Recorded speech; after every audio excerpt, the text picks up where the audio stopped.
everyone, welcome back to Catalysis by Pravishma.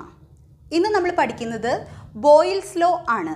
Okay, Robert Boyle എന്ന് പറയുന്ന scientist 1662ലാണ് boils law കൊണ്ടുവരുന്നത്. Boils law state ചെയ്യുന്നതിന് മുന്നേ നമുക്കൊരു സിമ്പിൾ എക്സ്പെരിമെൻറ്റ് പറയാം. നിങ്ങൾക്ക് സിറിഞ്ചും ബലൂണും കയ്യിലുണ്ടെങ്കിൽ ഈസി ആയിട്ട് ഈ എക്സ്പെരിമെൻറ്റ് ചെയ്ത് നോക്കാം. ഫസ്റ്റ് നിങ്ങൾ വേണ്ടത് നിങ്ങളുടെ കയ്യിലുള്ള ബലൂണ് കുറച്ച് വീർപ്പിക്കുക. ദെൻ സിറിഞ്ചിൻ്റെ ഉള്ളിലേക്ക് ബലൂണ് വെക്കുക. ദെൻ സിറിഞ്ചിൻ്റെ എൻഡ് ഒരു ഫിംഗർ ടിപ്പിൽ ക്ലോസ് ചെയ്ത് പിടിക്കുക.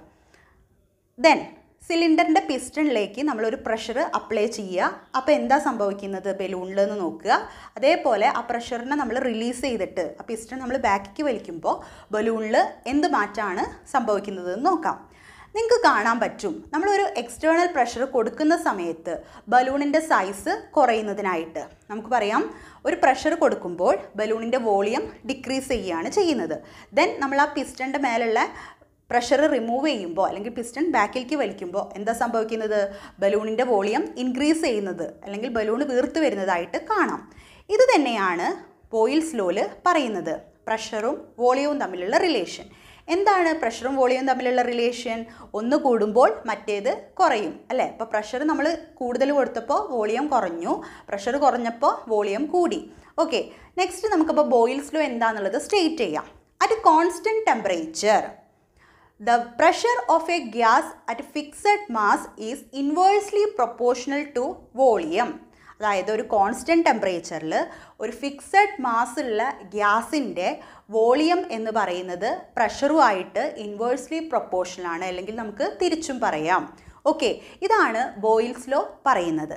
ക്ലിയർ ആയല്ലോ? ഈ ഒരു ഫിഗർ നോക്കിക്കഴിഞ്ഞാൽ നിങ്ങൾക്ക് മനസ്സിലാവും. നമ്മളൊരു കണ്ടെയ്നറിൽ ഗ്യാസ് ഫില്ല് ചെയ്തിട്ടുണ്ട്. പിസ്റ്റൺ വെച്ചിട്ട് നമ്മളൊരു പ്രഷർ കൊടുക്കുമ്പോൾ volume of the gas decrease ചെയ്യുന്നു. പ്രഷറിനെ നമ്മൾ റിലീസ് ചെയ്യുന്ന സമയത്ത് volume of the gas increase ചെയ്യും. ഓക്കെ, നെക്സ്റ്റ് നമുക്ക് ബോയിൽസ് ലോൻ്റെ മാത്തമാറ്റിക്കലി എങ്ങനെ റെപ്രസെൻറ്റ് ചെയ്യാം എന്ന് നോക്കുക. By Boyle's law volume of a given mass of a gas is inversely proportional to pressure അല്ലേ. പ്രൊപ്പോർഷണാലിറ്റി സൈനാണ് ഇത്. ഇവിടെ വോളിയവും പ്രഷറും തമ്മിൽ ഇൻവേഴ്സ്ലി പ്രൊപ്പോർഷണൽ ആയതുകൊണ്ടാണ് നമ്മൾ 1/p എന്ന് എഴുതിയത്. ഓക്കെ, പ്രൊപ്പോർഷണാലിറ്റി സൈനിനെ റിമൂവ് ചെയ്യുന്നതിന് വേണ്ടിയിട്ട് ഒരു കോൺസ്റ്റൻറ്റ് കൊണ്ട് മൾട്ടിപ്ലൈ ചെയ്യുക. അപ്പോൾ നമുക്ക് കിട്ടും v equal to a constant into 1/p. Then പീനെ നമ്മൾ ഈക്വലിൻ്റെ ഇപ്പുറത്തേക്ക് എടുക്കുമ്പോൾ PV equal to a constant എന്ന് കിട്ടും. ഓക്കെ, ഇതാണ് ബോയിൽസ് ലോ പറയുന്നത്.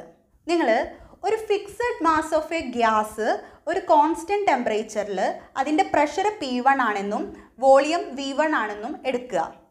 ഓക്കെ, ദെൻ അതിൻ്റെ പ്രഷർ P2 ആയിട്ട് ചേഞ്ച് ചെയ്യുമ്പോൾ വോളിയം V2 ആയിട്ട് മാറും. അങ്ങനെ നമുക്ക് ബോയിൽസ് ലോ അനുസരിച്ചിട്ട് എഴുതാം P1 V1 equal P2 V2 എന്ന്.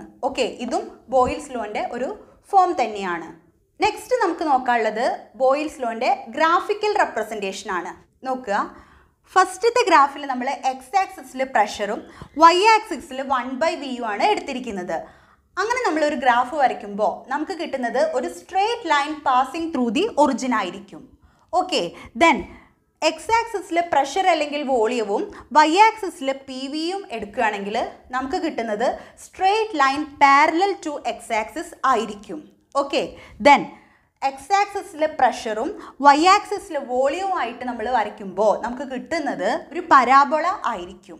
ഓക്കെ, കോൺസ്റ്റൻറ്റ് ടെമ്പറേച്ചറിൽ നമ്മൾ വരയ്ക്കുന്നത് കൊണ്ട് അതിന് നമുക്ക് ഐസോതേം എന്ന് വിളിക്കാം. ഓക്കെ, ഇതൊക്കെ ബോയിൽസ് ലോൻ്റെ ഡിഫറെൻ്റ് ആയിട്ടുള്ള ഗ്രാഫിക്കൽ റെപ്രസെൻറ്റേഷൻ ആണ്. ക്ലിയർ ആയി എന്ന് വിചാരിക്കുന്നു. ബോയിൽസ് ലോ എന്ന് നമുക്ക് ഡെൻസിറ്റിയും പ്രഷറും തമ്മിലുള്ള റിലേഷൻ കണ്ടെത്താനായിട്ട് സാധിക്കും. നമുക്കറിയാം ഡെൻസിറ്റി എന്ന് പറഞ്ഞു കഴിഞ്ഞാൽ മാസ് ബൈ വോളിയം ആണ്. അപ്പോൾ D ഈക്വൽ m/v. ഇവിടെ D എന്നുള്ളത് ഡെൻസിറ്റി, m എന്നുള്ളത് മാസ്, v എന്നുള്ളത് വോളിയം. ഓക്കെ, ദെൻ ഇതിനെ നമ്മളൊന്ന് റീഅറേഞ്ച് ചെയ്ത് എഴുതുകയാണ്. v ഈക്വൽ m/d എന്ന് നമുക്ക് എഴുതാൻ പറ്റും. ഈ vനെ നമ്മൾ PV equal to a constant എന്നുള്ള ഇക്വേഷനിൽ സബ്സ്റ്റിറ്റ്യൂട്ട് ചെയ്യാം. അപ്പോൾ നമുക്ക് കിട്ടും P into m/d equal a constant. Okay, then ഈ ഇക്വേഷൻ ഒന്ന് റീഅറേഞ്ച് ചെയ്യാണ്. D equal m/k1 into P. m/k1 എന്ന് പറഞ്ഞാൽ ഒരു കോൺസ്റ്റൻ്റ് ആണ്. അതിന് നമുക്ക് k-p എന്ന് എഴുതാം. ഓക്കെ, അപ്പോൾ നമുക്ക് എഴുതാം D directly proportional to P ആണെന്ന് കിട്ടും. അപ്പോൾ നമുക്ക് എഴുതാം ഗ്യാസസിൻ്റെ കേസിൽ ഡെൻസിറ്റി എന്ന് പറയുന്നത് it is directly proportional to pressure എന്നുള്ളൊരു റിലേഷൻ നമുക്ക് കിട്ടും. ക്ലിയർ ആയല്ലോ? നെക്സ്റ്റ് നമുക്കൊരു പ്രോബ്ലം നോക്കാം. നോക്കുക, 10 liter of CO2 has to be compressed into an iron cylinder of 1 liter capacity at constant temperature. If CO2 is at 1 atm pressure, what is the pressure developed in the cylinder? Okay, ആദ്യം ചോദ്യത്തിൽ തന്നിരിക്കുന്ന datas ഒക്കെ ഒന്ന് എടുത്തെഴുതിയേ. തന്നിട്ടുണ്ട് P1 എന്നത് 1 atm പ്രഷറാണ്, V1 എന്നുള്ളത് 10 litre ആണ്, P2 അറിയില്ല, V2 എന്നുള്ളത് 1 ലിറ്റർ ആണ്. അപ്പോൾ നമുക്കിവിടെ കണ്ടെത്തേണ്ടത് എന്താണ്? P2 ആണ് കണ്ടെത്തേണ്ടത്. By Boyle's law we know that P1 V1 equal P2 V2. Okay, അതിന് നമ്മൾ റീഅറേഞ്ച് ചെയ്ത് എഴുതുമ്പോൾ P2 equal P1 V1 by V2. Then ഇക്വേഷനിൽ ഡയറക്റ്റ് ആയിട്ട് സബ്സ്റ്റിറ്റ്യൂട്ട് ചെയ്യുക. 1 × 10/1 എന്താ കിട്ടുക? 10 atm പ്രഷറാണ് P2. ക്ലിയർ ആയല്ലോ? ബോയിൽസ് ലോ എല്ലാവർക്കും മനസ്സിലായല്ലോ? അതായത് ബോയിൽസ് ലോ എന്താണ് പറയുന്നത്? At constant temperature the volume of a given mass of a gas is inversely proportional to pressure. അതായത് പ്രഷറും വോളിയവും തമ്മിൽ ഇൻവേഴ്സ് റിലേഷൻ ആണുള്ളത്. PV equal to a constant അല്ലെങ്കിൽ P1 V1 equal to P2 V2. ഇതാണ് Boyle's law അനുസരിച്ചിട്ടുള്ള relation. Okay, equation പഠിക്കുക. Boyle's law എന്താണെന്ന് സ്റ്റേറ്റ് ചെയ്യാൻ ചോദിക്കാറുണ്ട്. അതേപോലെ തന്നെ അതിൻ്റെ അപ്ലിക്കേഷൻ ലെവലിലും പഠിക്കുക. ബോയിൽസ് ലോ അനുസരിച്ചിട്ട് ഡെൻസിറ്റിയും പ്രഷറും തമ്മിലുള്ള റിലേഷൻ എന്താണ്? They are directly proportional to each other. ഇന്നത്തെ ക്ലാസ് എല്ലാവർക്കും മനസ്സിലായി എന്ന് വിചാരിക്കുന്നു. അപ്പോൾ നെക്സ്റ്റ് ഡേ നമുക്ക് ചാൾസ് ലോ പഠിക്കാം. അതുവരെ താങ്ക് യു.